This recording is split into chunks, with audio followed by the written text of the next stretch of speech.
రాకాలోకంకి స్వాగతం. ఎదుటి మనిషికి చెప్పేటందుకే నీతులు ఉన్నాయని ఒక పాట.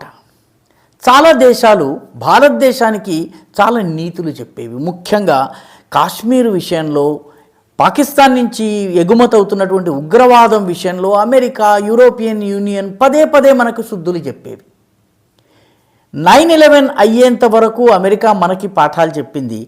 9/11 జరిగిన తరువాత ఒక్కసారిగా అమెరికా స్వరం మారిపోయింది. వార్ ఆన్ టెర్రర్ మొదలుపెట్టింది. యూరోపియన్ యూనియన్ కూడా నిన్న మొన్నటి దాకా ప్రపంచంలో ఉన్న దేశాలన్నీ శరణార్థుల్ని తెచ్చుకోవాలి, శరణార్థుల పట్ల మానవతా దృక్పథంతో వ్యవహరించాలి, ఏ దేశాల నుంచి శరణార్థులు వచ్చినా వాళ్ళని కాపాడుకోవాలి, మన పౌరుల దగ్గర నుంచి వసూలు చేసిన పన్నుల్లోంచి వాళ్ళకి అన్నం పెట్టాలి, ఆదరించాలి, ఇట్లాంటి మాటలు చెప్పడమే కాకుండా రోహింగ్యాల విషయంలో భారతదేశము ఏదో దృఢంగా వ్యవహరిస్తోంది, కఠినంగా వ్యవహరిస్తోందని శుద్ధులు చెప్పాయి. ఇప్పుడు యూరోపియన్ యూనియన్ ఒక సంచలనాత్మక నిర్ణయం తీసుకుంది.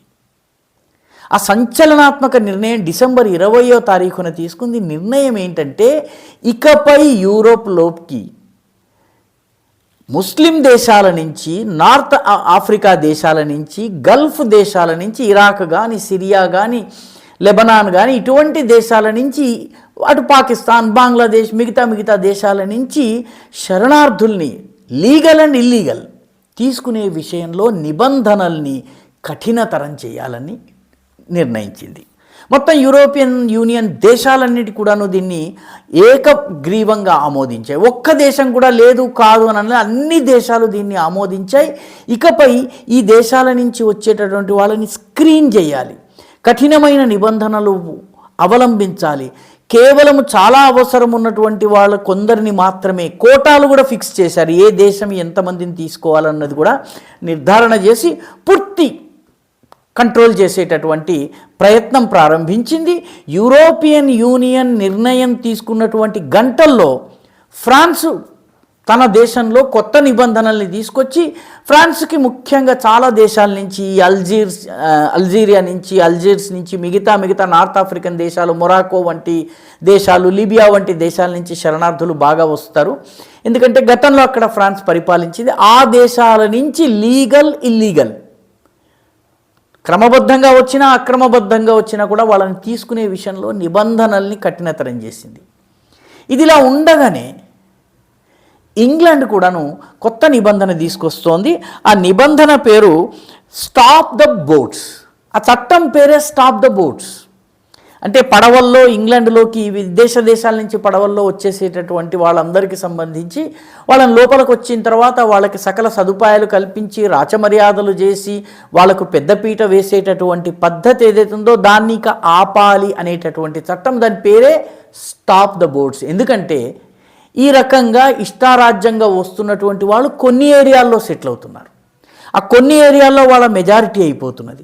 మెజారిటీ అయిపోయిన తర్వాత ఆ రోడ్లలో పాపం యూరోపియన్లు, బ్రిటన్ ఒక ఒరిజినల్ సెటిలర్స్ ఎవరైతే ఉన్నారో, ఒరిజినల్ పీపుల్ ఎవరైతే ఉన్నారో వాళ్ళు అక్కడికి వెళ్ళలేకపోతున్నారు. వాళ్ళకి అవి నోగో ఏరియాస్గా మారిపోయినాయి. వాళ్ళ మీద చర్యలు తీసుకోండి అని అన్నట్టయితే పోలీసులు చర్యలు తీసుకోవడానికి భయపడుతున్నారు. రోడ్ల మీద నమాజ్ చేసేస్తున్నారు. సౌతాంప్టన్ వంటి కొన్ని ప్లేసెస్లో అక్కడ ఎవరైతే బ్రిటిష్ పీపుల్ ఉన్నారో వాళ్ళు వెళ్ళలేనటువంటి పరిస్థితి వచ్చింది. వాళ్ళపైన పోలీసులు సరిగ్గా వ్యవహరించటం లేదు, వాళ్ళ పైన చర్యలు తీసుకోవటం లేదు అన్న కారణంగా హోమ్ సెక్రటరీగా ఉన్నటువంటి సులా బ్రెవర్మాన్ ఆమె రాజీనామా చేయాల్సి వచ్చింది. పదవిని కాపాడుకోవడం కోసం ఆమెని బలి పెట్టవలసి వచ్చింది రిషి సునాక్కి. ఇప్పుడు రిషి సునాక్ ఈ చట్టాన్ని తీసుకొచ్చారు. తీసుకొస్తున్నారు. ఆ చట్టం పేరు స్టాప్ ద బోట్స్. పైగా ఆయన ఇంకొక ప్రతిపాదన చేశారు. ఇట్లా వచ్చే వాళ్ళందరూ కూడా మా దేశానికి రాకండి, రువాండాకి పంపించేస్తాము అని అన్నారు. ఆఫ్రికన్ దేశమైనటువంటి రువాండాలో భూమి ఉంది, సదుపాయాలు ఉన్నాయి, అక్కడికి పండి, మా దగ్గరికి రాకండి అన్నారు. అంటే ఎప్పుడైతే వాళ్ళకి ఈ సమస్య యొక్క స్వరూపం అర్థమవుతుందో వాళ్ళు ఇప్పుడు ఒక్కొక్కరు మేల్కోవడం మొదలుపెట్టారు. ఎందుకంటే ఇంగ్లాండ్లో పోలీసులు ఇచ్చినటువంటి స్టాటిస్టిక్స్ ప్రకారం ఈ అక్టోబర్ 7 ఏదైతే దాడి జరిగిందో, ఇజ్రాయెల్ పైన హమాస్ దాడి చేసిందో, ఆ తరువాత ఇజ్రాయెల్కి మద్దతుగా ఊరేగింపులు తీసేటటువంటి ధైర్యము ప్రజలు చేయలేకపోతున్నారు. యాంటీసెమెటిక్ అంటే యూదులపైన జరుగుతున్నటువంటి దాడులు 13 రెట్లు పెరిగాయి. 13% కాదు, 13 రెట్లు పెరిగాయి. 13 ఇదివరకు ఒక్క దాడి జరిగితే ఇప్పుడు 13 దాడులు జరుగుతున్నాయి. ఈ రకంగా దాడుల సంఖ్య పెరిగిపోతుంది. ఇలాగా యూరోప్లో పరిస్థితి ఉంది, బ్రిటన్లో పరిస్థితి ఉంది. దీనికి ఇప్పటికే యూరోప్లో ఉన్నటువంటి చాలా దేశాల నుంచి వ్యతిరేకత వస్తుంది. బెల్జియం, జర్మనీ, అదేవిధంగా ఫ్రాన్స్లలో దీనికి వ్యతిరేకంగా ప్రజలు తిరుగుబాటు చేస్తున్నారు. యూరోపియన్ ప్రజలు, ఫ్రెంచ్ ప్రజలు కానీ, జర్మనీలో జర్మన్ ప్రజలు కానీ కొన్ని నగర స్థాయి ఎన్నికల్లో ఈ శరణార్థుల పేరిట వస్తున్నటువంటి ఈ ఇల్లీగల్ ఇమిగ్రేషన్కి వ్యతిరేకంగా డిమాండ్ చేస్తూ పోరాటం చేస్తున్నటువంటి వాళ్ళకి విజయం సాధించారు. జర్మనీలో కూడా ఇటువంటిది జరిగింది.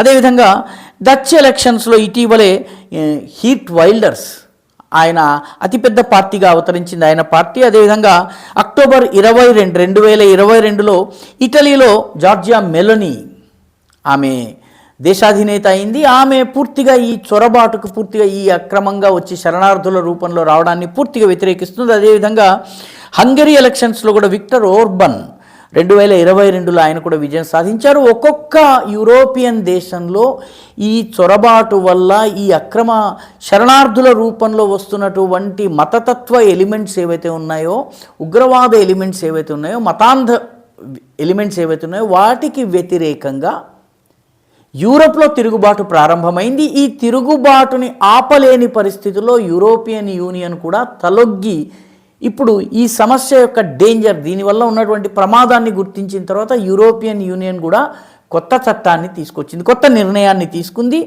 మిగతా దేశాలన్నీ కూడాను ఇక రానున్న రోజుల్లో ఈ నార్త్ ఆఫ్రికన్ ముస్లిం కంట్రీస్ కానివ్వండి, వెస్ట్ ఏషియన్ కంట్రీస్ కానివ్వండి, Asiatic Muslim countries, Pakistan, Bangladesh, ఫిలిప్పీన్స్లో ఉన్నటువంటి మిందనావు ప్రాంతం, ఇటువంటి ప్రాంతాల నుంచి వచ్చే వాళ్ళపైన ఆంక్షలు విధించాలని నిర్ణయించుకున్న. ఇదే భారతదేశము బంగ్లాదేశీ చొరబాటుదారుల గురించో, రోహింగ్యాల గురించో అంటే వీళ్ళందరూ మనకు శుద్ధులు చెప్పారు. ఎప్పుడైతే వాళ్లకు సమస్య మొదలైందో వాళ్ళు ఒక్కసారిగా నిర్ణయం తీసుకున్నారు, కఠిన నిర్ణయాన్ని అమలు చేయాలని ఏకగ్రీవంగా భావించారు. ఎందుకంటే ఇది వాళ్ళ ఉనికికి, మనుగడకి, అస్తిత్వానికే ఇది ప్రమాదం.